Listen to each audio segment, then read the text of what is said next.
Hi, I'm Meredith. This is Harrison, and we are P1 Picks, a Formula One betting podcast that uses data and analytics to give you odds on Formula One races. So it is Tuesday, and we are about to go into the Monaco Grand Prix, the crown jewel, and just finished up a really exciting Imola race. So before we jump into the odds for this week, Harrison, let's talk Imola. What do we get right? What do we get wrong? And what do we see at the race? Yeah, I think Imola was great. I think Imola, we learned a lot. Max obviously won the race, but got pushed all the way through. We got to see the Ferrari upgrades that in some ways, electrified and in some ways I think disappointed. But what we're here to talk about today is how we helped you guys win some bets with some insight. So we had 6 main bets that we called out over the course of the weekend. Our top hit was on Discord. We posted qualifying winning margin of under 1/10 of a second, so that was a plus 275 hit that we were able to get. We just had the feeling with the setup issues that Verstappen was running into in FP1 and FP2 that qualifying was really going to be close.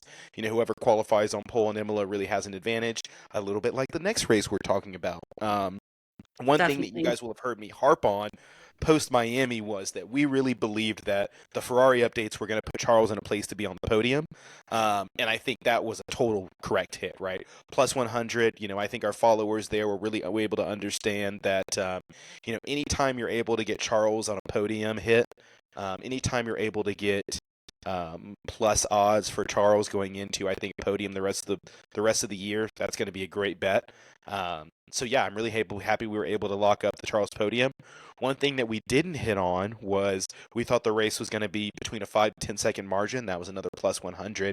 And unfortunately, it was less than a second. I don't think anyone could have predicted just how close Lando was on the hard tires at the end of the last stint. Yeah, let me pause you right there because that's something just before we leave Imola in the past. I mean, not great for our betting, but for us as race watchers, it was such an exciting race. I think this might be signs of more to come, just in terms of, there's not really as much of a margin for error, it looks like, for Verstappen as there has been for literally, dozens of races in a row.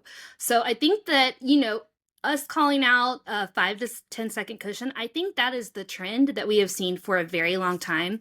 What Imola showed us is that these upgrades have really narrowed the field in terms of what we can expect. So what used to be a gimme bet, the 5 to 10 seconds, even more at times, I don't feel like it's going to be as unstoppable as it has been, over the last few years. I think that's 100% correct. I think Max is still, obviously, the Red Bull still has, maybe a 10th, maybe a 2/10 advantage over the course of a lap, but it's closing up, and on days when Lando and McLaren get it right, or days when Red Bull struggle, they're not going to run away with it. Max isn't potentially going to win as many races as he won last year, just because the field is closing up a lot.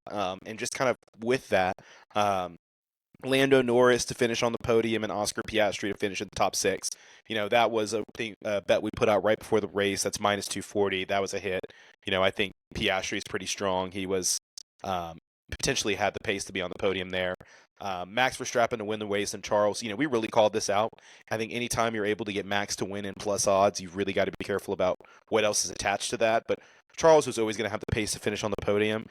I think had Piastri started P3, this might have been a little bit more of a challenging bet. But, Charles always had a 2.5, maybe a 10th advantage over Carlos Sainz. So the one thing that I'm really upset about was the Verstappen-Norris podium and Piastri-Leclerc top 6 with Tsunoda, Ricotta, and Russell on the points.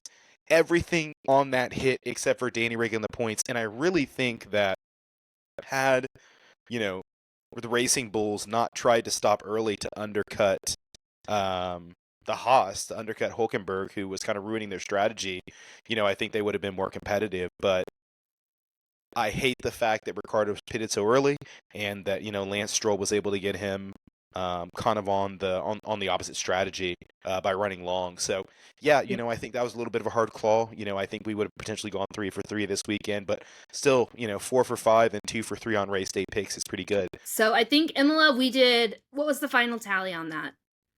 So The final tally on Imola was 4 of 6. We hit 66%, and we hit 2 of 3 on our race day picks for people that follow us on email and Twitter. So we still won you guys money. If you guys bet $100 evenly on all 3 of our picks, you would have came out ahead by about $56. So that's a win. Yeah, definite win. And I think too, it's going to be all the more interesting as the race has kind of tightened up the overall race in terms of who's doing. Let's pivot to Monaco. And what are we thinking for this week, Harrison? Right, so here is what we are thinking for Monaco. First, starting off, I like Max with fastest qualifier and race winner double. I think whoever wins pole is more than most likely going to be able to win the race.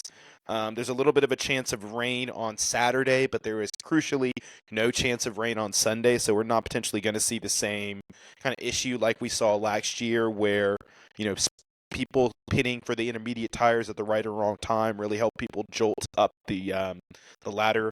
Realistically, I think it's going to be a close qualifying. I think we know that the Red Bull is going to be really good once you bolt on the downforce. We don't know about the other cars. I think Charles is going to be strong. I think Charles is potentially going to be the number one challenger to Max this weekend, but I still like Max to win and Max to qualify first. I'm going to call that early.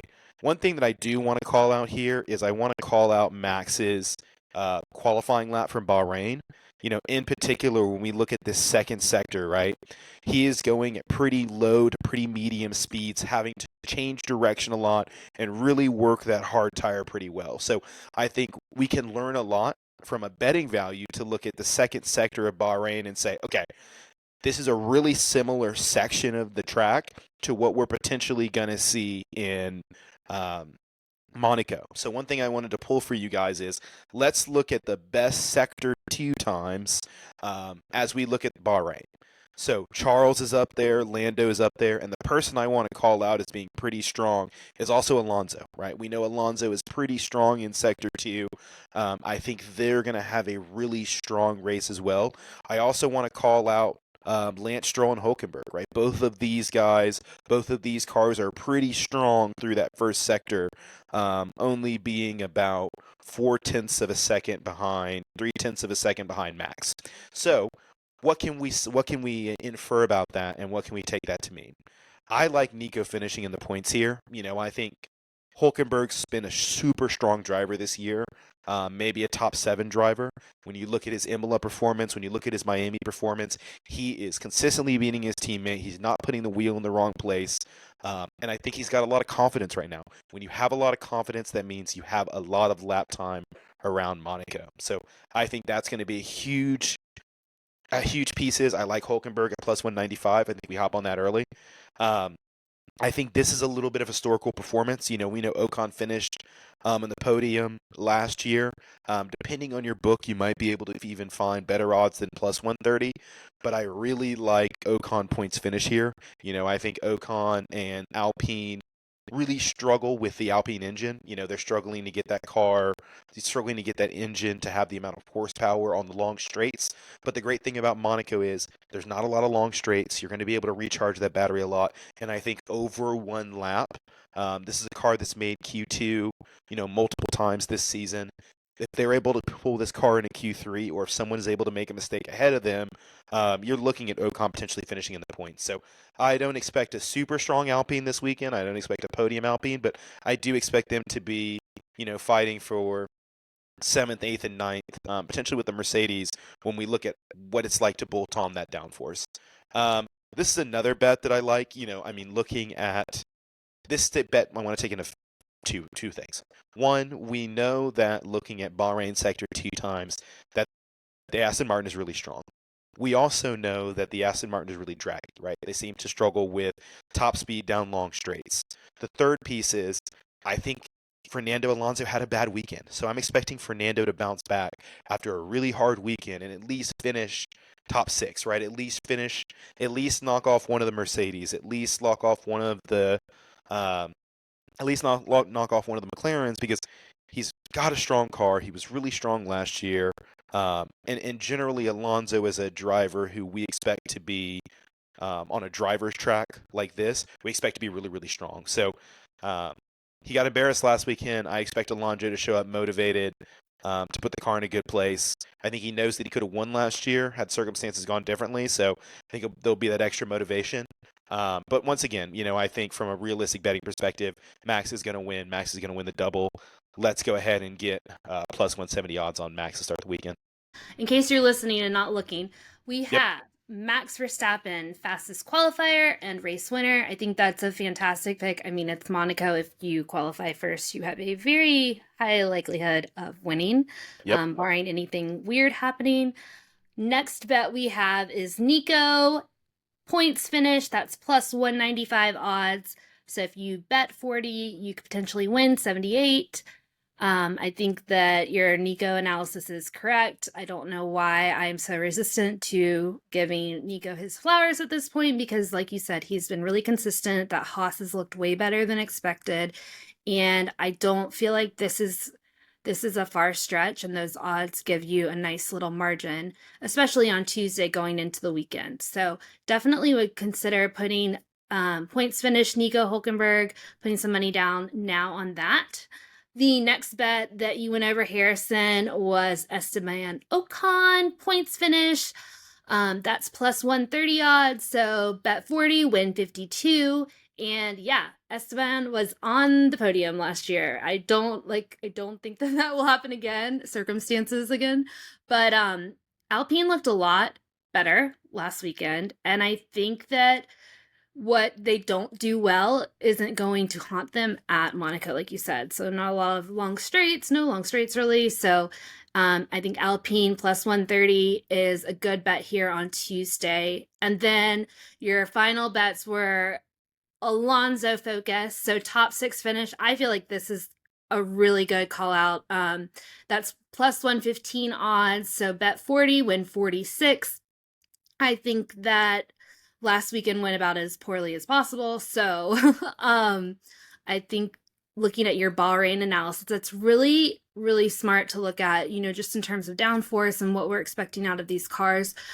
So Fernando, top 6 finish, plus 115 odds on Tuesday. And then the other Fernando bet, did we talk about another Fernando bet? Nope, I think that was That it. was that was all we had for this week, and I think the things I love about this bet is, we need 2 of these to finish even. We win 2 of these bets, you pretty much get your money back. We win 3, you start to win some money. If we crush all 4 of these, people are going to have won some serious money off these bets. So I think there's a nice mix of risk in here when you look at like Fernando top 6, but there's also pretty safe bets like Max to win. I think this Hulkenberg piece is just truly undervalued at plus 195. Plus 195. So I think there's a lot of value that I want people to get on early before these lines start to move, especially as we see, Fernando topping practice times or, Ocon doing really well through FP2. We're going to see these lines start to change. So, I want to lock these in now before we get to qualifying.